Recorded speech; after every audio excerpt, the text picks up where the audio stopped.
नमस्कार साथियों, स्वागत है आप सभी का बातें बाजार की पर। मैं हूं अंकित अवस्थी। स्टॉक मार्केट में आज एक बहुत बड़ी खबर है। बड़ी खबर यह कि भारत के अंदर शेयर्स की खरीद और बेच के लिए नेशनल स्टॉक एक्सचेंज और बॉम्बे स्टॉक एक्सचेंज काम करते हैं। लेकिन भारत में आज एक तीसरा स्टॉक एक्सचेंज, नाम है मेट्रोपॉलिटन स्टॉक एक्सचेंज, इसने इक्विटी कैश में ट्रेडिंग शुरू करवा दी है। जी हां साथियों, एनएसई है, बीएसई है और अब एमएसई शुरू हो चुका है। आज से इसकी ट्रेडिंग शुरू हो चुकी है। यानी जिस तरह से यहां पर शेयर की खरीद फरोख्त कर पाते हैं, इक्विटी में, एफएनओ में, जो भी आप कर पाते हैं, जैसे आप यहां पर कर पाते हैं, अब आप अपने देश के अंदर एक और एक्सचेंज के अंदर इस काम को, यानी कि 27 जनवरी 2026 से इक्विटी कैश के अंदर ट्रेडिंग कर पाएंगे। और इसके लिए एक बहुत जबरदस्त इन्होंने ट्रेडिंग इंजन यूज किया है। आज के सेशन में जानेंगे कि डी स्ट्रीट का, दलाल स्ट्रीट का ये एक्सपेंशन क्या है। ऑलरेडी दो एक्सचेंज भारत में काम कर रहे हैं, तीसरा एक्सचेंज खास क्या देगा, क्यों भारत के अंदर तीसरे एक्सचेंज की जरूरत पड़ी, और यह खबर आने वाले समय में ट्रेडर्स के लिए क्या फायदे की खबर होगी या केवल एक नया दुकान खुल गया होगा। जिन्हें यह बेसिक जानकारी है कि नेशनल स्टॉक एक्सचेंज और बॉम्बे स्टॉक एक्सचेंज एक तरह की वो मंडी है जहां पर खरीदार और बेचान करने वाले लोग एक दूसरे से प्लेटफॉर्म के माध्यम से जुड़े होते हैं। बिल्कुल वैसे ही अब मेट्रोपॉलिटन स्टॉक एक्सचेंज भी काम करेगा। मेट्रोपॉलिटन स्टॉक एक्सचेंज की सारी डिटेल्स बताते हुए आज के सेशन में एंट्री करते हैं, क्योंकि अल्टीमेटली मामला पैसे से जुड़ा है। देश के अंदर नेशनल स्टॉक एक्सचेंज जहां एक और अपने आईपीओ को लाने की तैयारी कर रहा है, लिस्टिंग की तैयारी कर रहा है, वहीं बॉम्बे स्टॉक एक्सचेंज भी लगातार अपनी पड़त बढ़ाने में लगा हुआ है। पुराना है लेकिन एनएसई के सामने टिकने में बड़ी जद्दोजहद करनी पड़ रही है। उस बीच में एमएसई का उतर के आ जाना बाजार में कंपटीशन तो लाएगा। इससे पहले कि हम आगे बढ़ें, हम पहले हल्का सा ये जान लेते हैं कि ये लोग कमाते कैसे हैं, क्योंकि अल्टीमेटली जब तक हम यही नहीं जानेंगे एनएसई और बीएसई हैं क्या, तो एमएसई के तक जाने का कोई मतलब नहीं रहेगा। पहले समझ लेते हैं, फिर हम आगे बढ़ेंगे। जैसे आज आप अमेजन और फ्लिपकार्ट देखते हैं। अमेजन फ्लिपकार्ट मैंने उदाहरण इसलिए लिया क्योंकि आप लोग उसे as a market place use करते आए होंगे, सुना तो होगा ही। होता यह है कि आप वहां पर जाते हैं, जिसको सामान बेचना है वो भी उस प्लेटफॉर्म पर आता है। आप दोनों उसके सर्च इंजन में जाकर अपने लिए वस्तु खरीदने के लिए लिखते हैं, वो आपको सजेशन में सामान देता है, उसकी प्राइस देता है, आप ऑर्डर बुक करते हैं, आपके पास प्रोडक्ट चलकर आ जाता है। यानी बिजनेस को कस्टमर से जोड़ने के लिए एक प्लेटफॉर्म मार्केट प्लेस के रूप में बनकर आया हुआ है। बिल्कुल इसी तरह यदि आपको शेयर खरीदना हो या शेयर बेचना हो, इन दोनों ही स्थिति में, जैसे भारत के अंदर ओएलएक्स जैसी तमाम कंपनियां चलती हैं जहां पर आप खरीद बेच कर पाते हैं, कि आपको पुराना बेचना है, पुराना खरीदना है, उनके लिए एक प्लेटफॉर्म है। ऐसे ही शेयर को खरीदना है और बेचना है, इनके लिए आपके पास डीमैट अकाउंट होना चाहिए। अगर आपके पास डीमैट अकाउंट है और आप शेयर खरीदना और बेचना चाहते हैं, तो जिस जगह आप जाएंगे उसका नाम एनएसई या बीएसई है।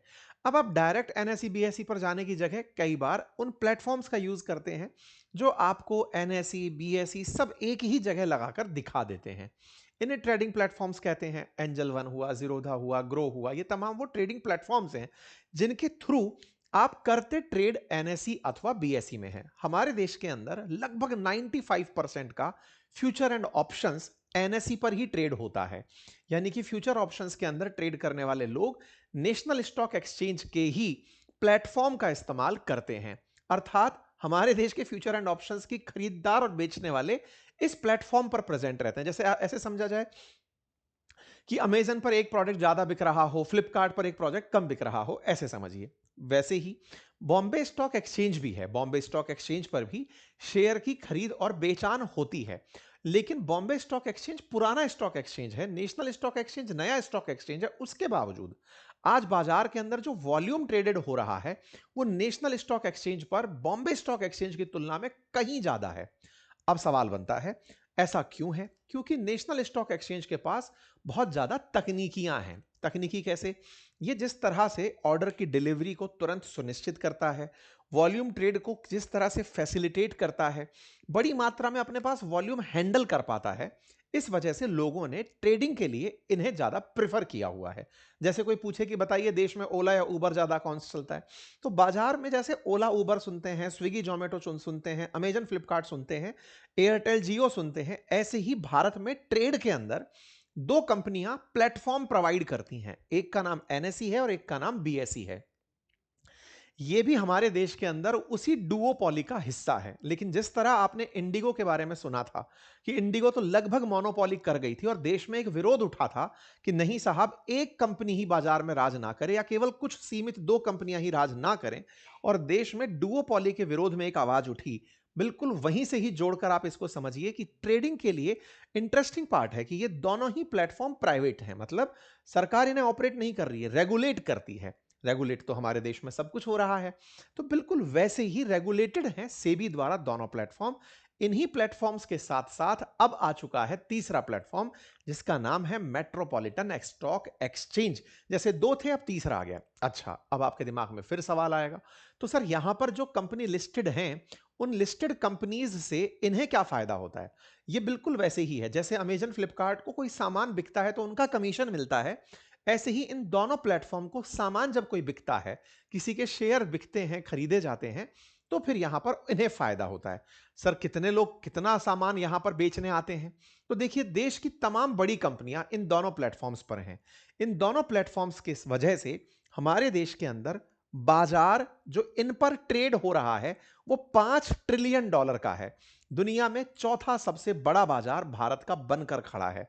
और हमारी जो टॉप कंपनियां इनके साथ ट्रेड कर रही हैं, हमारी बहुत सी कंपनियां ऐसी हैं, जैसे हमारे देश में अमेजन फ्लिपकार्ट पर दोनों, मतलब दोनों पर लगभग सेम से प्रोडक्ट मिल ही जाते हैं। बिल्कुल वैसे ही हमारे देश की इन दोनों प्लेटफॉर्म्स पर देश की बड़ी कंपनियां दोनों तरफ से शेयर खरीदे बेचे जा सकते हैं। रिलायंस इंडस्ट्रीज, एचडीएफसी, भारतीय, टीसीएस जैसी बड़ी कंपनियां दोनों जगह पर हैं। ठीक है। अच्छा, इस वजह से दोनों ही प्लेटफॉर्म्स पर वॉल्यूम बना रहता है। बहुत सारे लोग, कई बार इन दोनों की प्राइजेस में अंतर होता था तो इधर से खरीद के उधर बेचते थे। वो खैर आज का चर्चा फिलहाल नहीं है। आगे बढ़ते हैं। ये दोनों गजब तरीके से बाजार को लीड करते हुए चल रहे हैं। दुनिया में चौथा सबसे बड़ा बाजार, $5 ट्रिलियन का listed market national stock exchange और बॉम्बे स्टॉक एक्सचेंज पर उपलब्ध है। यह आपके सामने दुनिया के टॉप बाजारों की लिस्ट है। भारत का अब यह स्टॉक बाजार अब अपने आप को एक कंपटीटर के आने से परेशान पाएगा। नाम है उसका मेट्रोपॉलिटन स्टॉक एक्सचेंज। ध्यान से समझिए, ये बिल्कुल वैसे ही है जैसे आपसे कहा जाए कि रिलायंस अचानक एंट्री कर जाए अमेजन और फ्लिपकार्ट के बीच में कि सुनो भाई, हम आ गए, अब आपके साथ हम भी अपनी जगह प्लेटफॉर्म पर सामान बिकवाएंगे। ऐसे ही मेट्रोपॉलिटन स्टॉक एक्सचेंज बाजार में एंट्री कर गया है। ठीक है। यहां पर अब एक बड़ा पॉइंट आता है, क्या ये अचानक एंट्री किया है या कोई पुरानी कहानी है? देखो, ये प्लेटफॉर्म ऑलरेडी एग्जिस्ट करता है लंबे समय से। वर्ष 2012 में इसे पूरी तरह से मिनिस्ट्री ऑफ कॉर्पोरेट अफेयर्स की जान वो मिल चुकी थी, परमिशन मिल चुकी थी। 2008 में ये बनाया गया था। लंबे समय से ये एक्सचेंज सरवाइव कर रहा है। स्टेब्लिश 2008 में हुआ था और इसने इक्विटी और इक्विटी डेरिवेटिव्स में 2013 में काम किया था। जैसे आप बाजार के अंदर सेंसेक्स सुनते हैं, सेंसेक्स बॉम्बे स्टॉक एक्सचेंज का सूचकांक है, निफ्टी 50 एनएसई का सूचकांक है। ऐसे ही इसका 40 लार्ज कैप कंपनियों की वजह से जो कैप बनकर आता है, सूचकांक बनकर आता है, उसे एसएक्स 40 कहते हैं। जैसे निफ्टी 50 है, सेंसेक्स 30 कंपनियों का है, ऐसे ही इसका 40 कंपनियों का है, जैसे एसएक्स 40 नाम दिया जाता है। तो जो ये मेट्रोपॉलिटन स्टॉक एक्सचेंज है, ये था तो बहुत पहले से, तो फिर आज ये सुर्खी क्यों बनी? क्योंकि इसने इक्विटी कैश में रीलॉन्चिंग की है, आज से ट्रेडिंग शुरू की है। आप में से जितने भी ट्रेडर्स हैं, शायद ही वो इसको कभी यूज किए हों, क्योंकि इस पर अभी ट्रैफिक अब तक बहुत कम था। तो सवाल बनता है, तो फिर ये ट्रेडिंग प्लेटफॉर्म की खबर क्यों बनी? क्योंकि इसमें देश के काफी सारे ट्रेडिंग प्लेटफॉर्म्स ने इन्वेस्टमेंट किया है। आज ट्रेडिंग प्लेटफॉर्म्स में ग्रो हो, जीरोधा हो, $1 बिलियन कंपनी बनकर बैठे हैं। तो वो खुद इस प्लेटफॉर्म पर इन्वेस्ट करके इसे एनएसई के पैरेलल लाने की मेहनत में जुड़ चुके हैं। अब तक एमएसई 1,000 करोड़ से ज्यादा का पैसा इकट्ठा कर चुका है लोगों से कि हम रीलॉन्चिंग पर हैं और अपने आप को एक प्लेटफॉर्म की तरह लेकर आ रहे हैं, जहां आकर के लोग स्टॉक की खरीद और बेचान कर सकें। ठीक है। इसलिए यह खबर बड़ी खबर बनी है। आप पूछेंगे कि जब इसमें इतने सारे भाई जीरोधा और ग्रो जैसी अगर ब्रोकिंग फर्म्स आकर के बेचान करने आएंगी, लोगों को लेकर के यहां आएंगी, तो इसका मतलब वॉल्यूम भी यहां दिखने लगेगा। हर स्टॉक एक्सचेंज चाहता यही तो है कि केवल शेयर बेचने वाले ना खड़े हों, खरीदने वाले भी खड़े हों। तो खरीदने वाले हों, बेचने वाले हों, उन सबको लाने के लिए इंसेंटिवाइज करना पड़ेगा। तो चूंकि देश में ग्रो और जीरोधा काफी अच्छा परफॉर्म कर रहे हैं, उनके पास बड़ी मात्रा में लोग अकाउंट ओपन करके बैठे हैं और वहां से ट्रेड कर रहे हैं, उनको अगर अब वहीं पर लिस्ट में एमएससी भी दिखने लगेगा, वहां पर कम प्राइजेस में स्टॉक दिखने लगेगा, तो वॉल्यूम ऑटोमेटिक शिफ्ट होने लगेगा। वॉल्यूम का खेल क्या है? एनएसई बीएसई सेम प्राइस पर माल बेच रहे हैं, एक तीसरा नया कॉम्पिटिटर आता है, प्रिडेटरी प्राइसिंग ले आता है, कहता है कि मैं तो मेरा कमीशन ही नहीं लूंगा, आपको फलाना शेयर इस जगह इतने में मिल रहा है, आप मेरे पास से लोगे, इतना परसेंटेज बेनिफिट पर मिलेगा, आप टक से दूसरी तरफ भागने लगेंगे। तो आपके बाजार में, मतलब आपको बाजार में उतारने के लिए जो आ रही जनता है उसको प्लेटफॉर्म लेकर आ रहा है, प्लेटफॉर्म अपने ऊपर एमएससी को लिस्ट कर रहा है और एमएससी में वो माल बिकता हुआ दिख रहा है, तो वॉल्यूम ऑटोमेटिक शिफ्ट होने लगेगी, और वॉल्यूम शिफ्ट होने लगेगी तो एमएससी का प्लेटफॉर्म बड़ा बनने लगेगा। अभी की स्थिति यह है कि एनएससी खुद बीएसई से बहुत आगे चलता है। ऐसे में अभी के लिए चैलेंज एमएससी के लिए अपने प्लेटफॉर्म पर लोगों को लेकर आना है। लोगों को लेकर लाने के लिए इन्होंने पहले भी प्रयास किए थे लिक्विडिटी एनहांसमेंट स्कीम के माध्यम से वर्ष 2013 में, लेकिन वो उस समय सरवाइव नहीं कर पाए। क्यों? उस समय इंटरनेट का जमाना नहीं था। 2013 के बाद में जिस तरह से देश में डिजिटल क्रांति हुई, बड़ी संख्या में डीमैट अकाउंट खुले, ट्रेडिंग प्लेटफॉर्म, ब्रोकरेज फर्म्स ये बड़ी तरीके से बढ़ने लगे।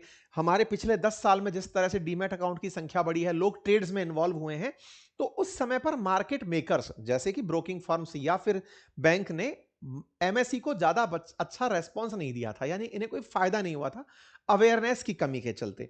लेकिन अब क्या हो रहा है? अब चूंकि इन्हें इंटरनेट की युग का पता है, ब्रोकरेज फर्म्स के पास में करोड़ों लोग जुड़े हुए हैं, ऐसे में अगर वही ब्रोकरेज फर्म अपने पास में ला करके लोगों को ट्रेड कराने के लिए उपलब्ध करवाएंगी, तो ऐसे में इस प्लेटफॉर्म पर आने वाले समय में वॉल्यूम बढ़ता चला जाएगा।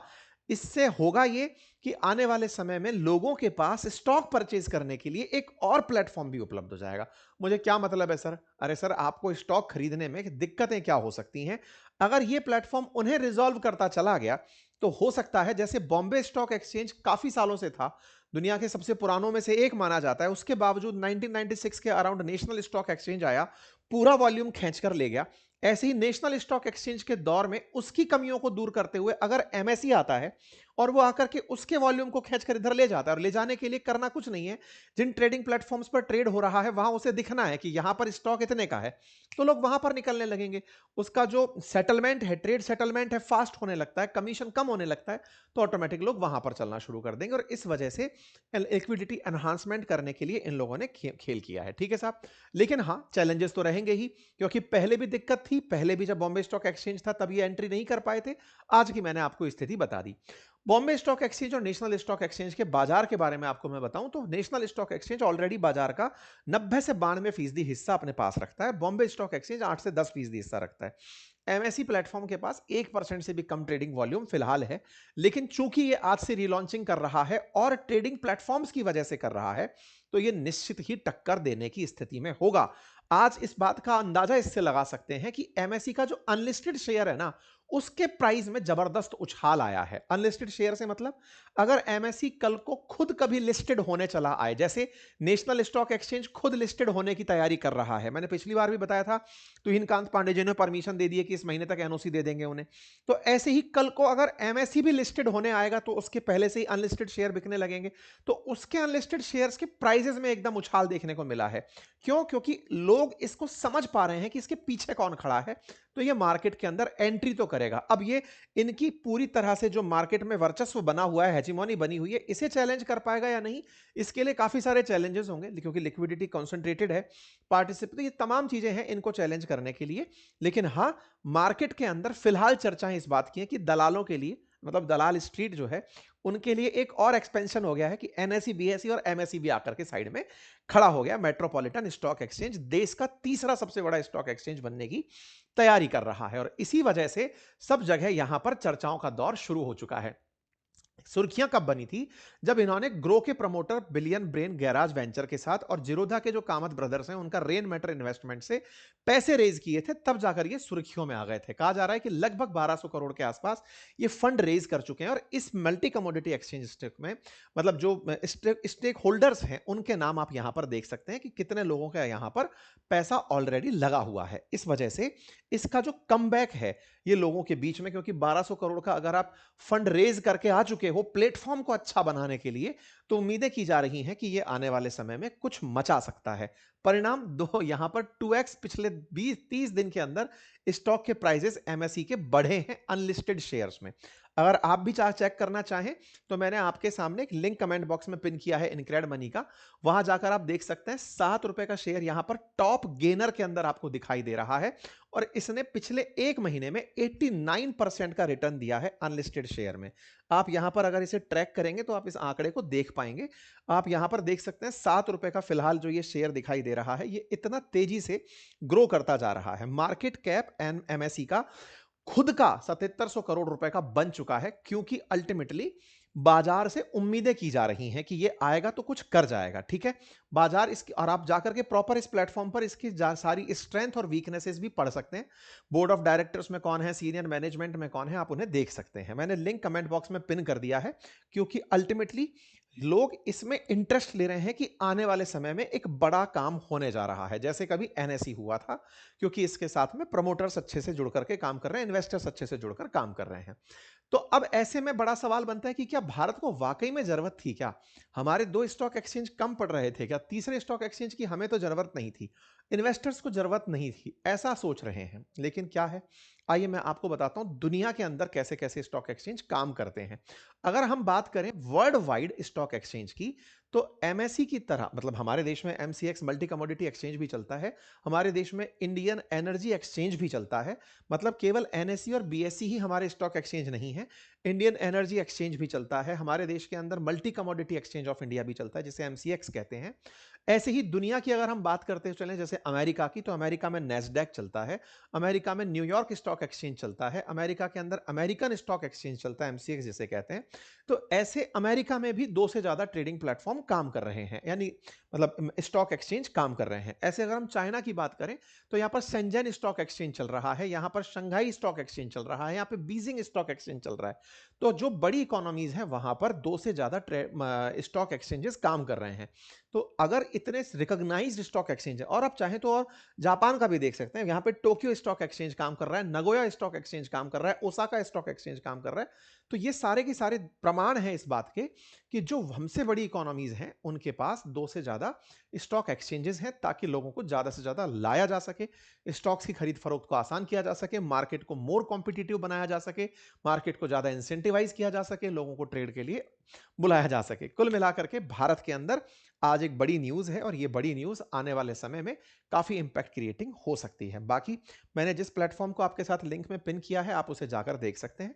अपनी प्रॉपर रिसर्च करें और जैसा आपको उचित लगे अपना निवेश का निर्णय लें। धन्यवाद।